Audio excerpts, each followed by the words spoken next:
Rowena is away and she tasked me with running today's meeting, so we will welcome everybody.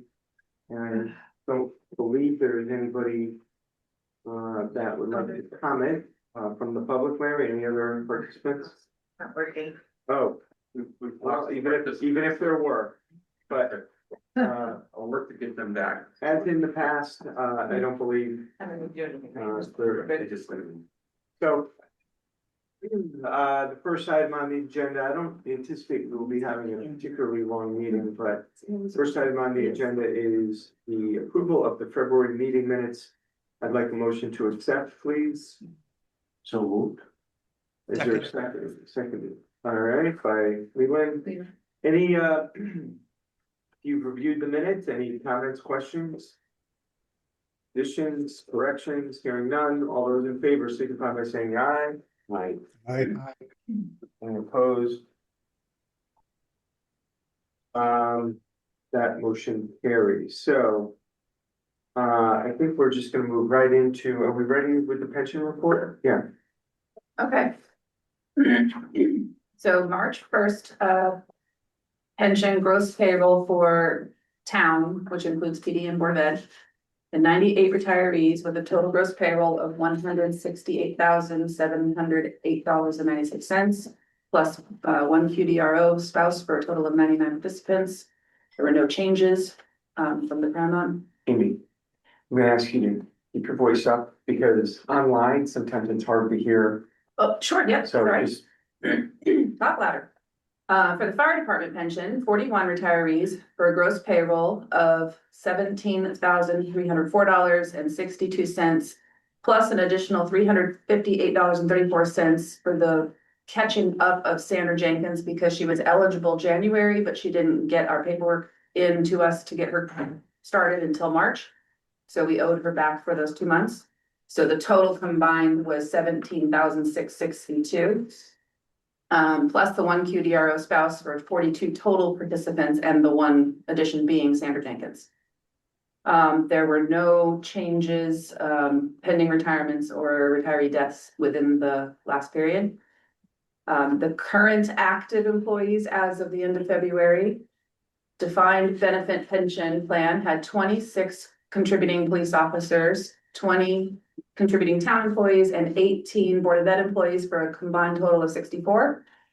The defined contribution 401 plan had 46 contributing town employees, 33 Board of Ed for a total of 79 active employees, and the total plan balance as of the end of February was $3,095,036, which was an increase of $84,682 from the prior month. The town's 457 plan had 88 active employees, and that total plan value at the end of February was $5,239,060, which was a decrease, a significant decrease of $589,024. How did the decrease come about? A withdrawal? No, just plan value change. Just a decrease in the value of the overall, plan. 77% of the DC participants have elected the additional employer match, and 87% for town employees and 64% for the Board of Ed employees. any other questions for Amy on the pension report online? Can I just ask a Yes, question? okay, John.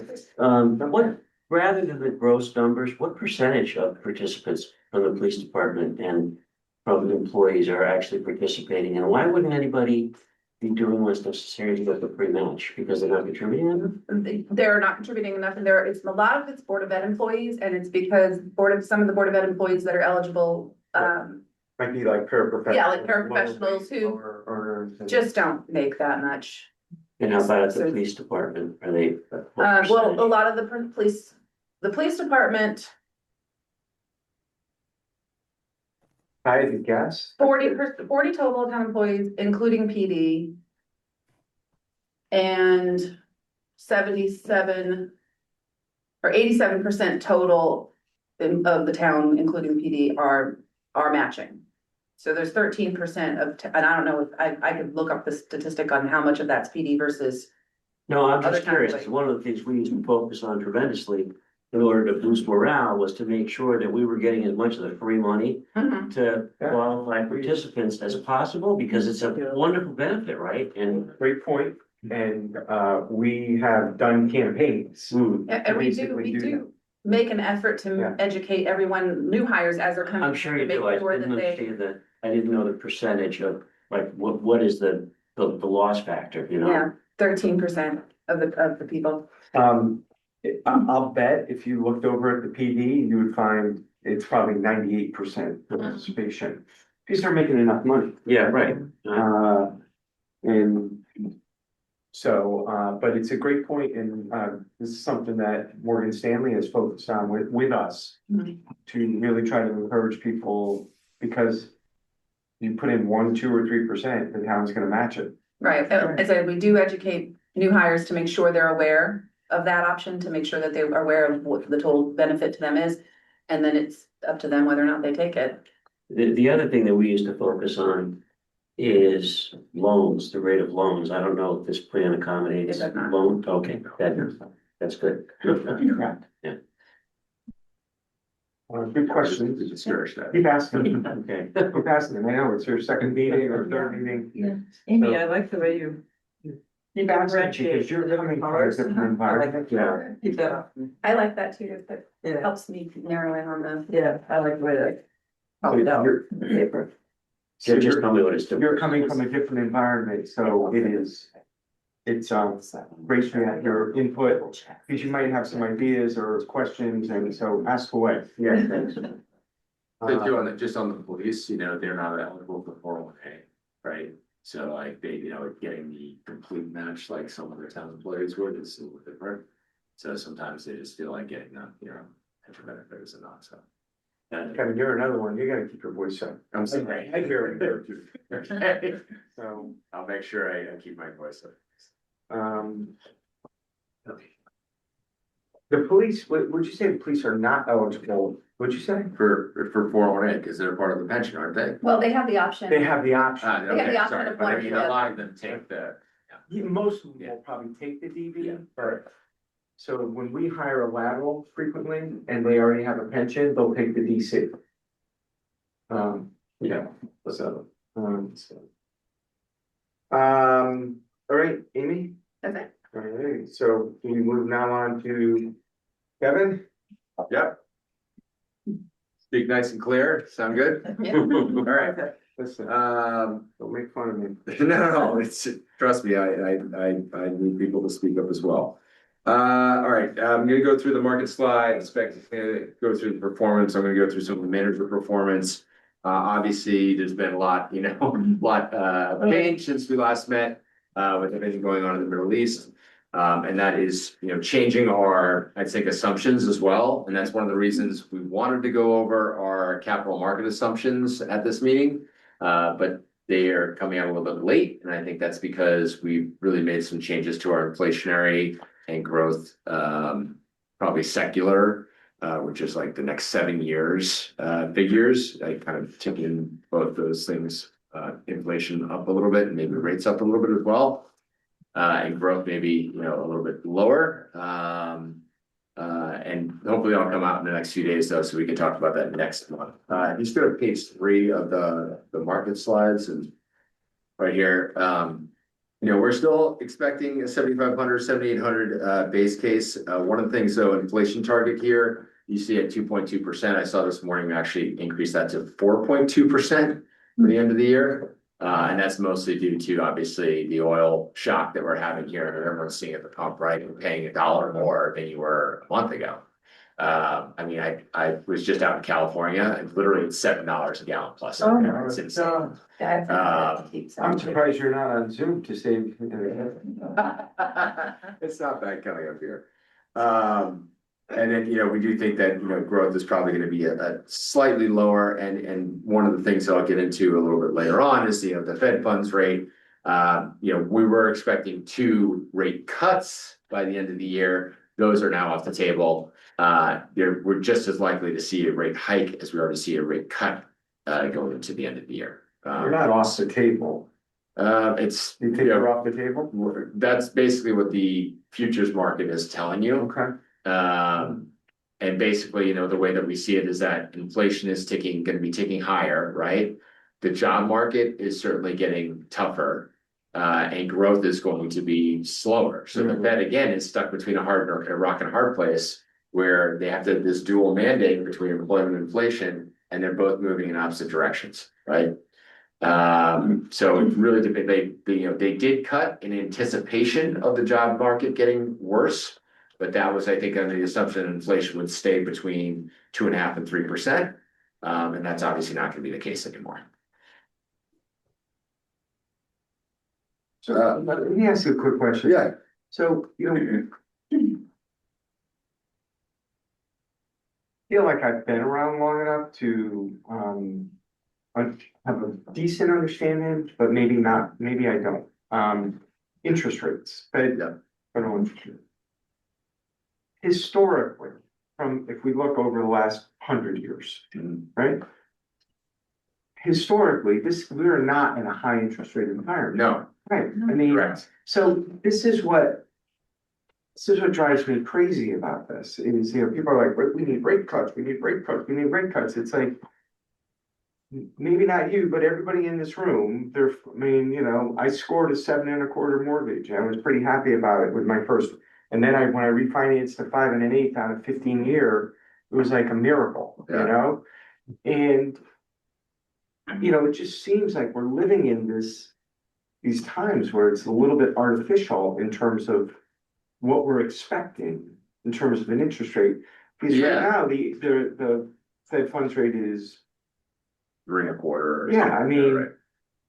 and interest rates are in the sixes, right? I mean, it's not horrible, but it's just, I think people, it's like people get addicted to receiving money with fiscal stimulus, and they get addicted to lower interest rates. But you don't have the match. Like, I tell my kids, my first mortgage was 16.75. So Right. I don't know who scored 7. It's like I was 13. 16 plus. I was But 13.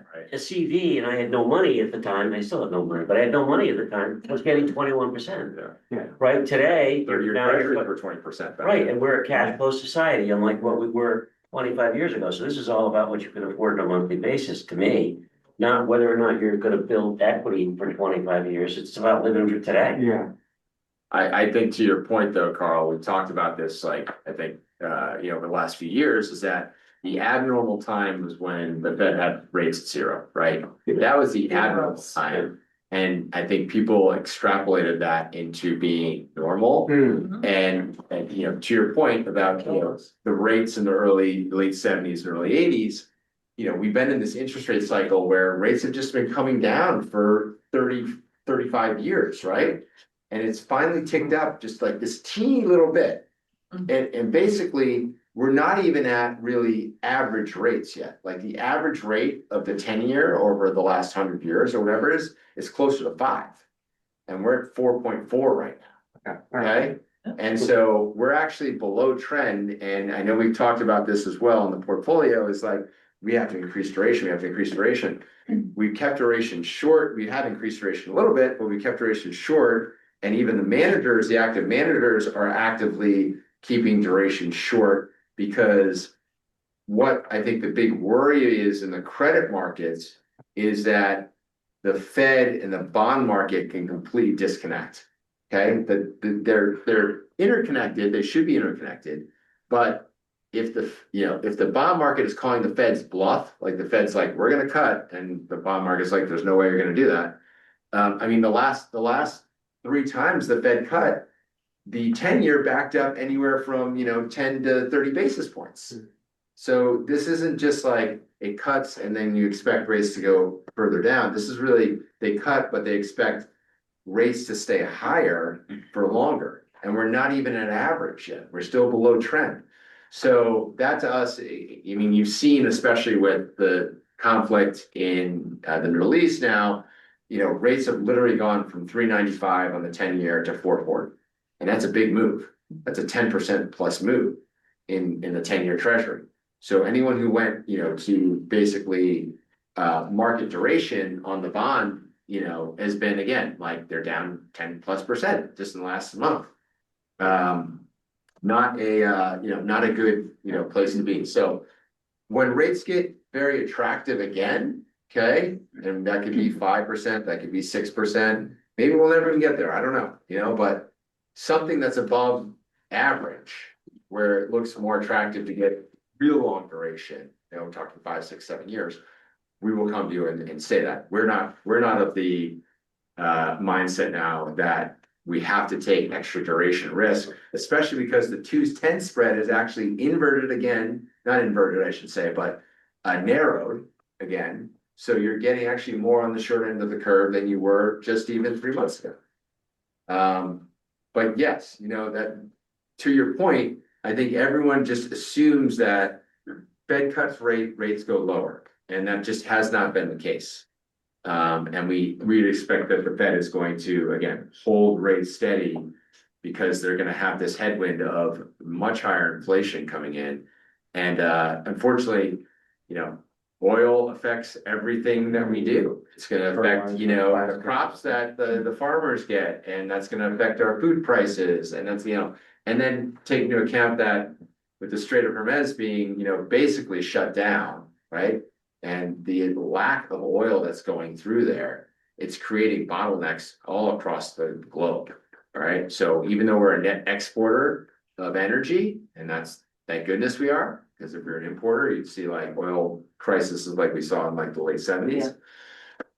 It's still going to have a major impact on The global commodity. Yeah. And therefore we pay based on that. The amount of potash, which is fertilizer. Yeah. We get most of ours from Canada, is what I understand, but the rest of the world gets a lot of it through the Hormuz Strait. A lot of it Yeah, comes that- through there. Yeah.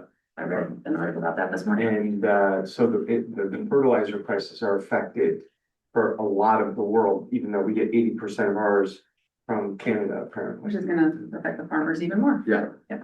So the bottom line is, this could be a headwind again for earnings. This could be a headwind for growth. This was certainly a headwind for the case for lower inflation, because we're gonna have higher inflation. So bottom line is, we're updating our assumptions because of all this. You'll see in the performance, how things have kind of reacted. Emerging markets have actually done worse because the dollar's been a lot stronger. We still think, though, that, when this conflict does end, okay, we will see a nice little tailwind of optimism in the markets, and I'll kind of get into that a little later. Actually, maybe I can just get that right. So just a question, because one of the things that we, to your point about the private sector, one of the things that we focused on was taking points salient that you just went through and making sure that it was effectively communicated to our population, so that trying to align expectations, people look at their 401k or their balances and they're like, how come we're losing money? We're trying to be good stewards here. We're losing money. You guys are doing something wrong. And so the communication effort to the participants was a critical factor in trying to avoid uprisings. I don't know what we do or how that's handled, but We typically don't.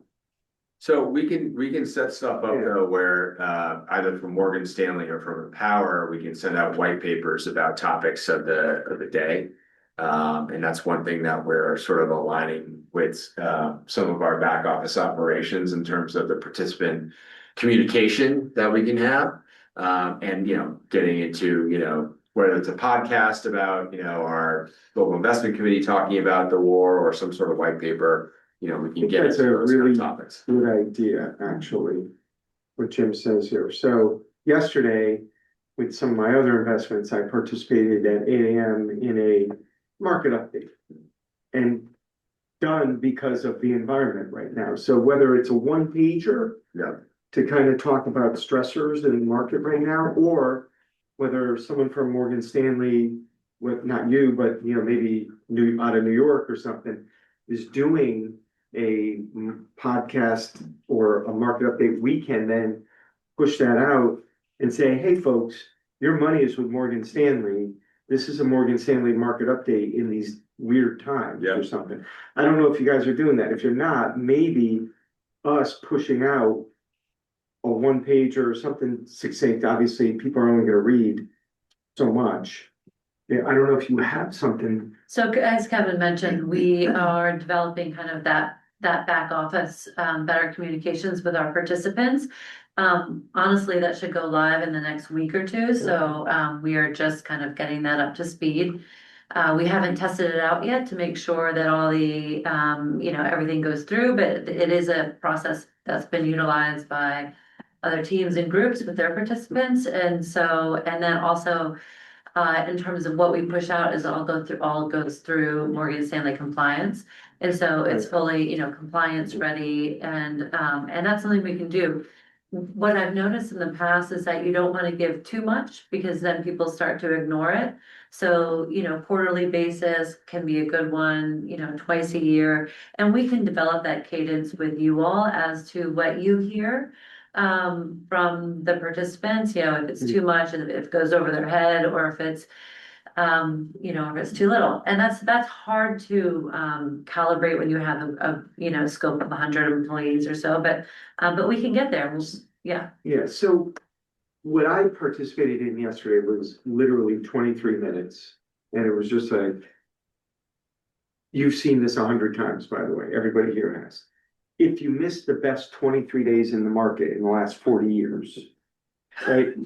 Yeah. So even something like that, just to say, folks, turmoil's normal. Mhm. I don't know if, look, we're in an unusual time and, I suppose we have conflicts every now and then, but I get twice a year. I love the twice a year. I don't think it needs to be much more than that for what we've done over the last 10 years, Yeah. but I think if you guys are able to generate something out of your office that's compliant, or whether it comes from Morgan Stanley, I mean, you guys are pushing out a lot of stuff on private credit, so, this is just a newsletter saying, it could just say all the, quite frankly, Yeah. I don't wanna call it BS, but, all No, we the, have, yeah, The we have normal, those kind of charts of stay the invested. market goes up, the market goes down, but Yes. historically, the market has gone up, and you're Yeah. gonna beat inflation, Yeah.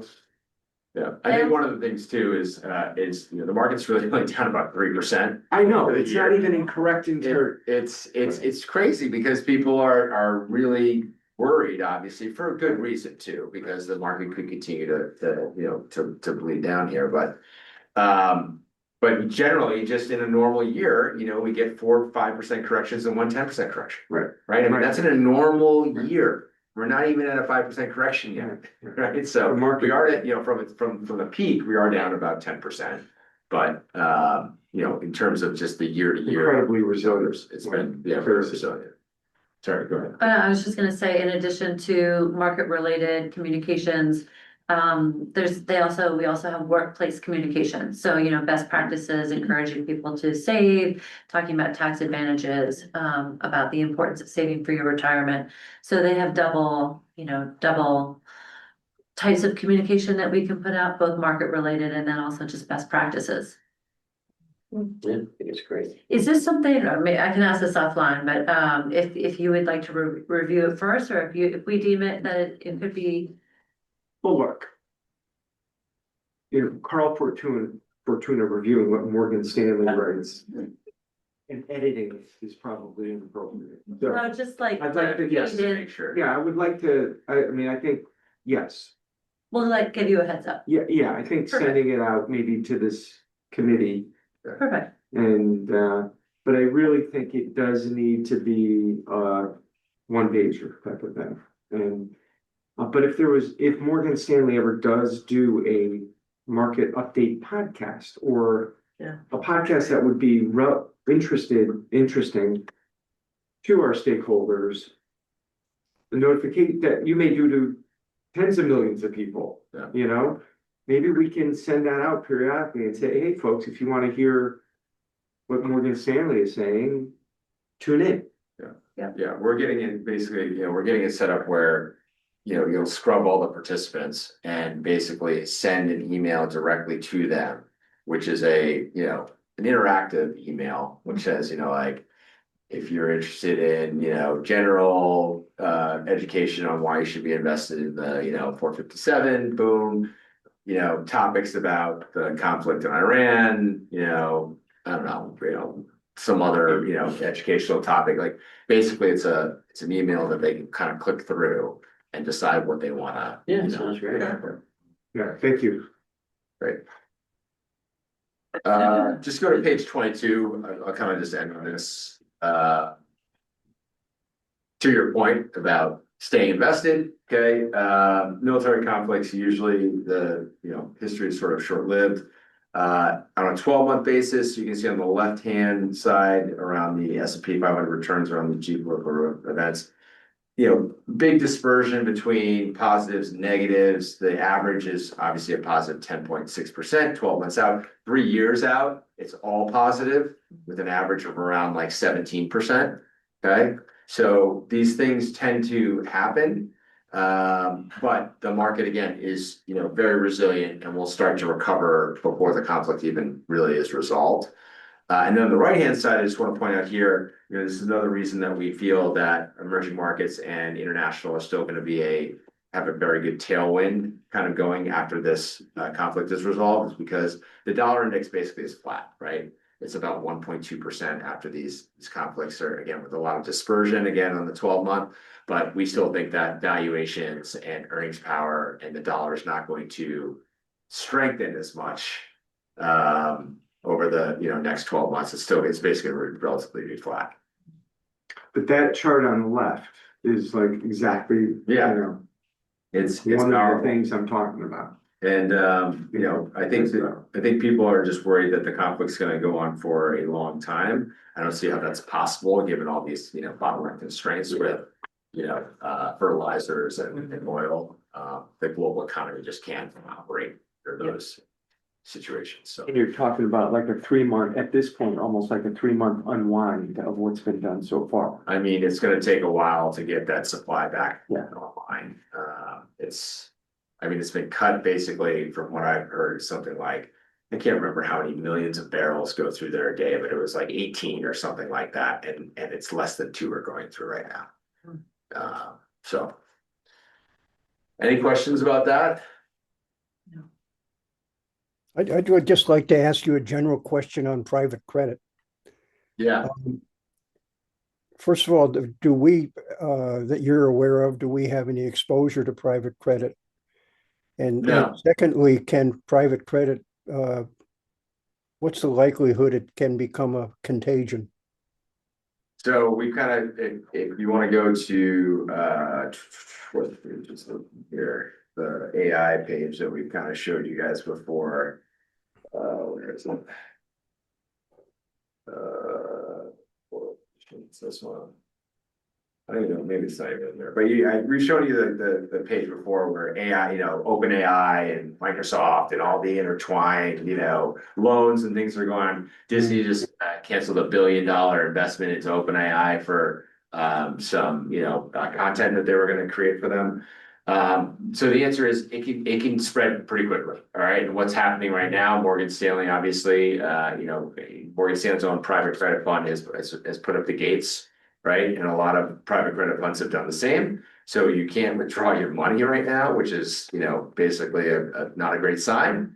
But we haven't been invested in things that are going to have major, there it is. Yeah. The circularity risk here. And a $1 billion loan from Disney again, or $1 billion investment from Disney to OpenAI is kaput.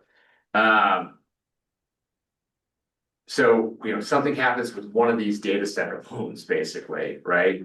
And they're not able to operate, then that has a lot of contagion effect for every single one of these companies. Now they're all in very good financial position, okay? Amazon, right? Diversified business. They've got the cloud business. They've obviously got the consumer business. They've got the streaming business. Microsoft, again, diversified, lots of cash on the balance sheet. Same with Amazon. OpenAI has got lots of cash as well, even though their free cash flow burn has just gone negative. So the quality of the companies is a lot different than, like the 1999 kind of dot-com Yes. bubble, and they're not as leveraged as the financials were in 2008. Like they're not at like 30 or 40 times leverage, because that was a big problem there too. But we do think that could be a headwind to earnings for a lot of these companies if the contagion continues to spread.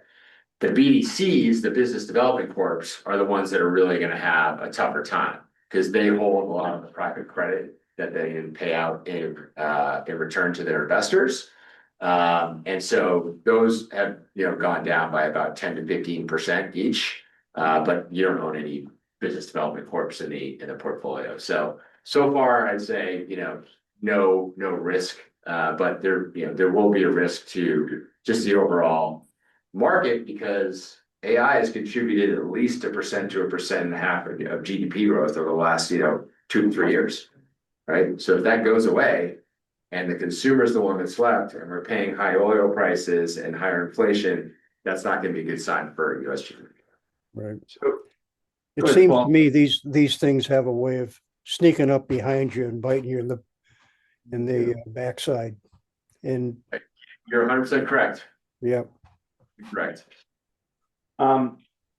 So with regard to this circularity here, and I hate to tell people, hey, I listen to a podcast. Everybody listens to a podcast and everybody loves the podcast they listen to. But there's a podcast with a guy named Derek Thompson, and he calls it Plain English. And he's in Atlanta. He was a journalist for the Atlantic. And he's talked about this exact issue. And he's had this one investor on, this guy, Paul Kadrasky. He's had him on twice. He had him on 6 months ago, and he had him on March 17 again. And he still thinks AI is a bubble. And he talked about the circularity 6 months ago, saying all these people are investing in these data centers. And the value is there now, but the technology in the data centers isn't going to be, you're paying out over 10 years, on these data centers. The technology is no good in 3 years. Could be less than that. What? Could be less than that. Yeah. So he's saying at some point in this circularity chain, someone's going to say, uh-oh. And they're not going to be able to put the money in or pay out on the back end of it or repay a loan. So this guy, there were 2 shows, and if you're interested in this circularity issue and the AI, I mean, there's a lot of opinions on AI, so I'm not saying this is the definitive opinion, but super, super, super interesting. Derek Thompson is definitely more of a on the left journalist, but this is like right down the middle. It's reporting. It's not, it's a great show, 2 shows. And if you're interested, I'd encourage you to listen to them. They're like 45 minutes to an hour. They're a really good listen. And this guy, Paul Kadrasky, is just great to listen to. Great. Yeah. Thank you for the recommendation. I certainly will listen to that. But yeah, to your point though, it's something like $1 trillion is needed to keep this sort of AI infrastructure build going over the next, I can't remember what years it was. It was like 3 or 5 years or something like that. But I mean, it's a massive amount of money. And when will one of these people say, you know what? The AI race, we're already behind. I don't feel like throwing another $100 billion, like we're out, like. He was mentioning there's also chips being made, much lower cost chips than what NVIDIA is producing by some other companies. That is going to be a problem for the NVIDIAs of the world. So anyway. That's just competition. That seems, reasonable. But we've been talking about this, I think, ad nauseum for the last 3 years. We were just really forget about the AI trade. It's still very concentrated in the S&P 500. It's still about 38%, I think, of the S&P 500, the technology sector, which is like extremely high. It was almost 40% or over 40% just a little while ago, but 38% is still a lot of concentration, and you've seen a broadening of the market, right? Energy companies actually doing very, very well with oil prices being where they are. But other parts of the market are participating, all right, with the growth of the market, where it was just the Magnificent Seven, right, for three basically years. So you're seeing this rotation, and this happens from time to time. And Paul, to your point about, everything sneaking up, it was literally just 2 years ago that everyone was saying we were in the golden age of private credit. Right. And when you start hearing things like that, you know that there's a risk, right? It's like, why are you not in this? Well, Absolutely. because everyone's in the same deals, and if everyone's in the same deals, and one deal goes bad, then everyone's gonna have a problem, right? So great question, but we haven't put really any of our clients into any of our institutional clients into private credit because of this sort of, credit worry. I mean, you're better off in a high yield bond fund. The credit quality is going to be a lot higher, and they're going to be more diversified with the types of loans that they have than you would be in a private credit fund. I think people get like enamored by these, like, oh, I'm going to get a 11% yield. That's amazing. Not realizing it's a levered yield off of these loans that have to get paid back. Yeah, And that can all go. it's incredible. This is a great chart. When you really look at it, it's like. So It's scary, honestly, it's scary. But the opposite side of this coin is we have an administration that's very AI focused, right?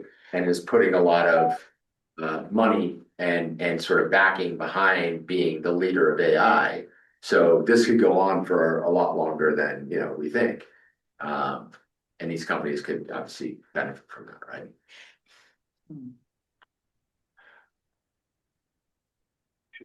We can push it, over to the performance report. Starting on page 4. And looking at the top left-hand corner, for the end of the period, so the first column there is a custom period, so that's a fiscal year to date, ending on February 28th, 2026. So ending value of 31 million, just over 31 million. Appreciation within the custom period has been, really healthy, almost $2 million. You can see the total income received at just over $500,000, and then the net contributions withdrawals of just, about $1 million. If you look at the return gross of fees at 8.99%, obviously above our rate of return of 6.75 that we're shooting for. And, just on a gross fees basis, just a little bit off the 60/40 benchmark. So if you look at the return net of fees, we're at 8.5.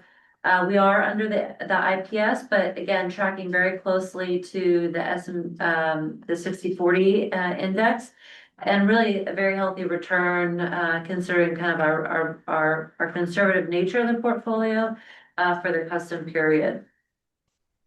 If you look at the bottom right corner, just, if you see projected income over the next 12 months, we're at 651,000. So, again, kind of tracking higher on the income generation than in the past, which is great. Talking, going back to interest rates, that's helping, being tilted towards high dividend paying stock is helping. So that's kind of the summary. The risk return over the past 5 years, we are still tracking in the lower bottom quadrant. We talk every month about the conservative nature of the portfolio. On the next page, on the top right-hand corner, we show, we are protecting on those periods of the worst drawdowns. So that's good to see that the portfolio is performing how we want it to. And then I'll just skip over to the performance. And again, looking at the first 3 columns, which are, within the fiscal year to date. Okay. So we talked about Page 9. Page 9. The middle column there is the fiscal year to date, the custom period. We already talked about that. The 8.99% gross, 8.5% net. And then for all the periods to the left there, we are again tracking, much better than the 60/40 index. So, return net of fees for basically The past 3 months is, we're at 3.32%, versus a 60/40 of 1.09%. Year to date, we're at 2.98% net of fees. 60/40 is 1.11. And also on the month to date. When I was looking at this, if you'd go back for a sec, the Bloomberg Government Index. Would you discuss what that is, please? Yeah, so that's basically the like treasury and agency benchmark. That's what that is. So that's not like the Bloomberg aggregate bond index, which is gonna be, Well, just to be a wise guy, why don't we put all of our money? I'm only kidding, but why don't we put all of our money in there? You know, I mean the way it's performed. What I It- I don't yeah, know why yeah. I haven't been aware of it prior. I don't. No, I mean, it's certainly holding up a lot better, Yeah, I'll this say.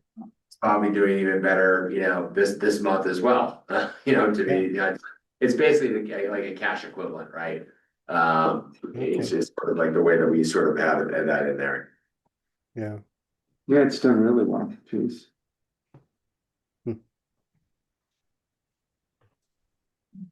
The dollar weighted performance, again, the very bottom is the 6.75, our target rate of return, last 10 years, 5 years, 3 years, we've done, very well.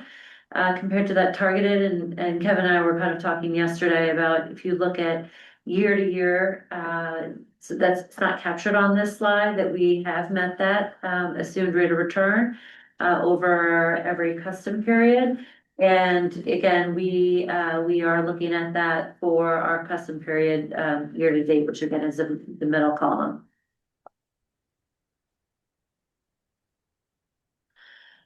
The overall asset allocation, Kevin touched upon, we are still on the short side of bonds.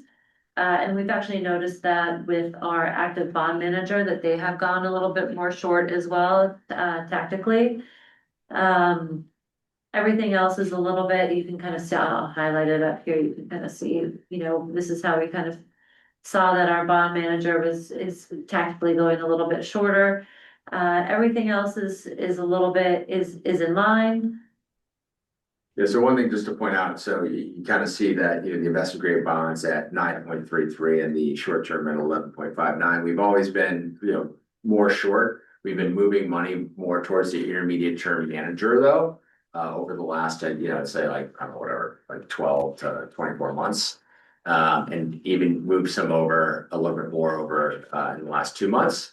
But you can see that, basically, even though they have almost, identical amount of money that they're managing, it's like slightly different. We're still overweight the short-term bonds because even the intermediate bond manager wants to be a little bit shorter duration, right? They're not gonna be super short duration, but shorter duration than their benchmark, basically. I do know, Paul, you still have to hop off at 9:15, right? Yes. Yeah. Yep. We'll note that.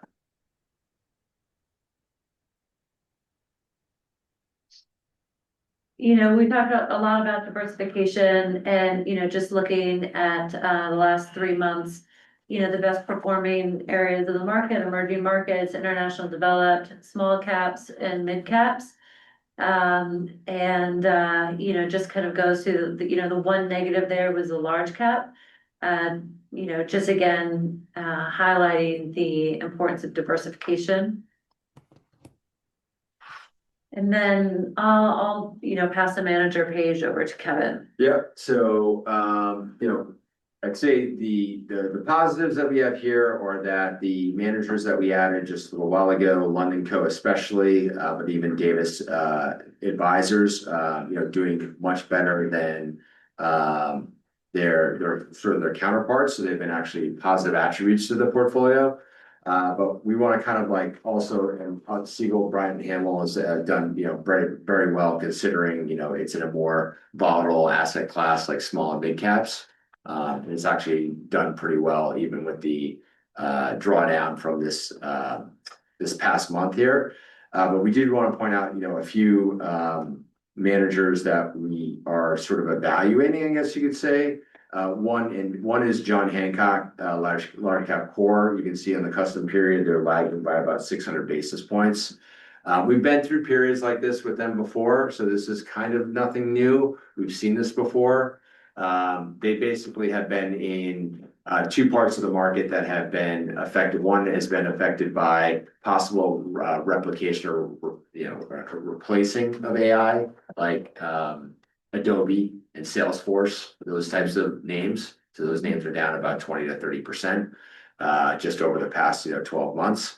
And then also they've been a big holder of Diageo, okay, which is one of the big spirits, obviously distributors, and there's a big, cyclical change right now of people not drinking, right? So that is down about 30% too. So that's a majority of the underperformance is from those three stocks. And we'd expect them to, over longer periods of time, as you can see, if you kind of go back, they should track the S&P 500 with, what they hope is lower volatility. They're just in this period of, poor stock selection, really. The next one is Lazard, or I should say Schroders, International Alpha. And so they, for the custom period, they're lagging by about 900 basis points of 1529, which is, much better than the S&P 500, but much worse than their benchmark at 25%. And basically, Schroders has been really underweight international value, which has been a problem for them. And then also underweight materials, metals, and mining, which has been a very good part of the market to be in with, gold and silver prices to where they are. And usually international developed markets or even emerging markets are very commodity sensitive. So that should have been a tailwind for them, but they unfortunately were, not in the right part of the market. The positives there, they actually have been very positive on the financial stock selection. So we're evaluating if we want to do something like, take half the money and move it to an index or something like that. And same with Lazard emerging markets, again, up 16% for the time period, but the benchmark was up 33%. Underweight in Korea was a bad stock. We have country selection for them. Korea is up 100% over the last 12 months, 100%. So being underweight that geographic location was a big hamper.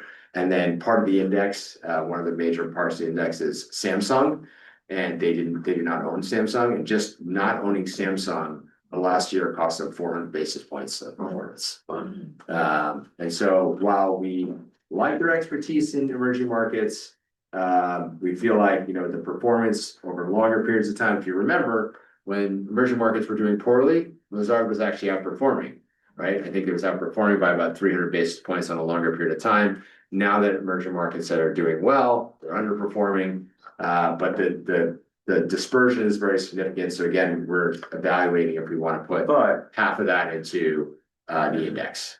But if you go back and look at even Schroders, I mean, the 3 and 5 year is pretty good.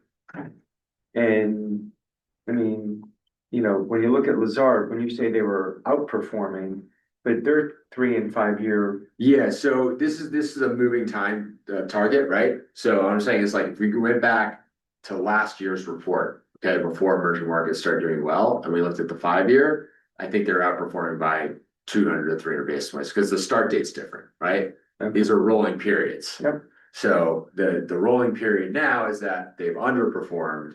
That's all we have to look at, though. Yes, exactly. But what I'm saying, these are not static numbers, right? This is not static. What it looks like, it says the underperformance of the last 5 years is, significant. It's 400 basis points per year. A lot of that, though, is because it's underperformed by, just 200 basis points in the last 12 months. So extrapolate that over 5 years, okay? 200 basis points divided by 5, that's 400 basis points a year right there. So just 1 year of underperformance has killed their 5 year number, right? Bottom line is, though, we feel like while active management can be helpful in certain situations, They're just not keeping up with what we feel like is the longer term expectations for both these markets. And you know, our overloads that we've had in these markets, so we want to make sure that we're capturing the upside of the tactical nature that we've put into both these asset classes. And so that's why we're evaluating that, putting in the indices. Any questions about that? So when you say you're looking at them, So no, so it's like we're gonna run, you know, kind of back tests and see if we can put in, you know, the index. What would that have? Like when we did the asset allocation of, you know, no emerging markets international, right? How did that look? So it's just doing things like that. Give us a sense of, is this really going to reduce risk for the portfolio? Is it going to add more risk that we weren't expecting? But we feel like at least on a, you know, kind of a tactical nature, which we feel like is the next 3-5 years, we feel like international is going to do very, very well. And if we're managers that are just going to continue to lag during that time period, then our asset allocation was correct, but our manager selection was not, right? So we don't want that to hamper the alpha generation of the portfolio. But we also don't want it to add risk, basically. So, you know, we've been in touch with our GMA team, right, about, you know, what are the structural issues that each one of these managers is facing? Are they correctable? Is there something that's going to be, you know, an issue for the portfolio going forward? So they've all basically given their stamp of approval that they feel like the portfolio managers can turn this around. But that being said, you know, it could take a long time, right? And if we can half the risk of waiting for them to have their moment in the sun and, you know, have the index in there as well to boost that return in the short term, then we feel like that might be worthwhile.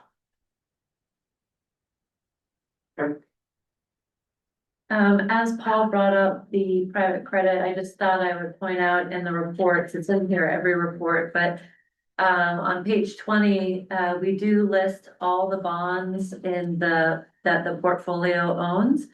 20 is basically, page 20 is the summary page. So you can see on the bar chart here, the average duration, you can see the credit quality on the top. And then we do have a page of every single bond that is held in the portfolio. And you know, really nothing, you know, not a lot of red on this at all. Besides, you know, we have one thing here, but overall, you know, if it ever is of interest to the committee, you know, you can look at every single bond holding that you have.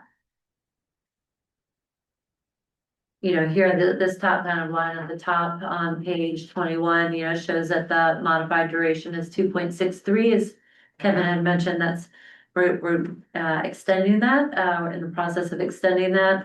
And yield to maturity is 4.47. So still a really, really good yield for the lack of risk or the modified duration, you know, fairly short modified duration that we have. it's good.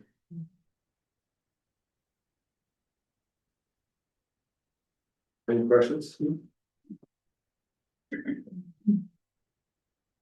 done? We're done. Wow. Thank you. Any questions, from the committee? That was probably a little bit of a longer market update than we normally have. Just get to where I need to get.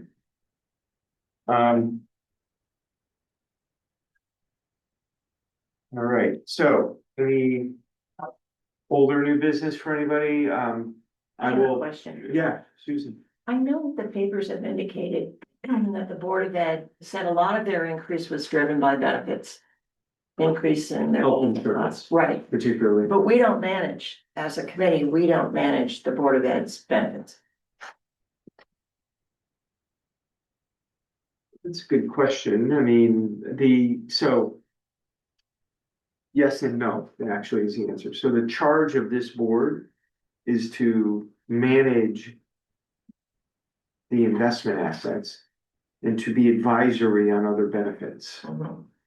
So, you know, Suzanne used to take interest in, what was the town offering for HSA plans and stuff like that. It's a cost to the town, so I mean, I suppose it's not out of the realm for this board to ask them to come in and talk about it, talk about their benefits. There were the consortium, as you know, Yes. and their first health insurance indicators were 20%, 23% or something. And they're hoping for 16% or 15% right now. Yeah, so it's a good question. I mean, obviously we manage whoever is in the DV or DC plan, we manage that. We don't manage the teacher's retirement, obviously. But with regard to health benefits, I'd have to look at the actual language of the ordinance, but it does say advisory with essentially of the town. Mhm, And that would be, I would say that would fit in that category. mhm. I was aware that they had purchased their benefits in this consortium. A and they while got ago, they've been pretty in good that deal. consortium for a long time. All right. I just wondered, and I know the numbers aren't big, but I wondered if it would make more sense to fold them into our plan. So we are we're with a different broker, we're with Brown and Brown. They're with a company called USI, which in my first 12 months I got rid of Mhm. because I felt like they weren't meeting the needs. And we switched to Brown and Brown. We've had very good luck with Brown and Brown. We are in a package with 9 other towns, but we're not in a formal consortium. So it's like Brown and Brown went to Anthem and said, we'll bring you this block of business. It's all based on experience to some extent. Plan design is very important. We've had a very aggressive plan design. And also experience. So, but we have had I think in 14 and a half years, never above 10%. And this year we're at 6.5%. And there was a stretch there for 5 years, just ended recently, where the same amount of money we were paying in 2018, we were paying in 2023. Like the line item hadn't changed for health insurance. And did the employer contribution amount change it, given that top Plan line? designs changed. Yeah. And actual premiums aren't, they contribute somewhere in the neighborhood of 13-16%, I'd say, on premium, but the plan design is a little more aggressive in terms of the HSA. It's a $5,000 family deductible, 2,500 single. The town contributes about 30, on average, 35 to 40% into the HSA contribution for the year for that employee. So while prices were going up, our plan designs kicked in, so the premiums have been fair, but we really don't have a lot of runway now. Because the public sector market only can stand, you don't go to $10,000 deductibles in the public sector market. In the private sector market, you do hear about that. So we're negotiating around the edges, like drug, going to an Anthem formulary with regard to drugs. And, making most people go on a generic. Except in rare cases where something doesn't work for somebody. So we're negotiating those in there. When you start doing that, you affect about 3% of the total cost on the drug end, not on the total cost. So it's relatively significant because drugs are a very important part of the health insurance. So we do have Brown and Brown come in every year, usually. And we could have them come in once that is finalized and once the budget is finalized, which it will be in about a month. I hope, at referendum. And maybe that will be a good time to have them come in and talk about where we are. I think that might be a good idea.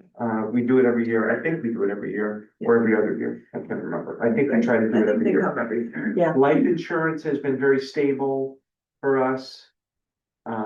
We provide life insurance on a declining basis as you get older. Except there are some grandfathered employees from a different era. So yeah, life insurance, health insurance, and we do offer other benefits like Aflac, but those are totally funded by that employee. Mhm. They cover most everything. So we'll have them in. Great. So, the next time we meet, I wouldn't be surprised if we have Leanne here and our new finance director. To work alongside Leanne. I hope we do. Maybe not. Depends. Depends on when that person can start. So, but we'll see. So that's great. So that'll be in April. And then, I think Leanne will be here probably, she'll be here mostly through May is my guess. May might be her last meeting and then, but she'll be here for the summer. So I wouldn't be surprised if Leanne is very involved with the new finance director in assisting them, getting going, but I think we're gonna be in a really great situation. We have two eager people, which is awesome. And again, two people who are, way up the food chain in government at the state of Connecticut. So it gave Amy and I both a real sense of relief. Huge. The quality, the quality is just awesome and, I think everybody will be pleased, so. Great. Yeah. Of course, we're not replacing Leanne. But we will get certainly a different angle on that role. We're looking for someone, there's always new ideas. People bring new ideas to the table, so. Life will go on. All right, any other business, Leland or Lorraine? Thank you. Thank you for participating, everybody, and I'll move to adjourn. Second? Second. Yep, all those in favor? Aye. Thank you. Thank you.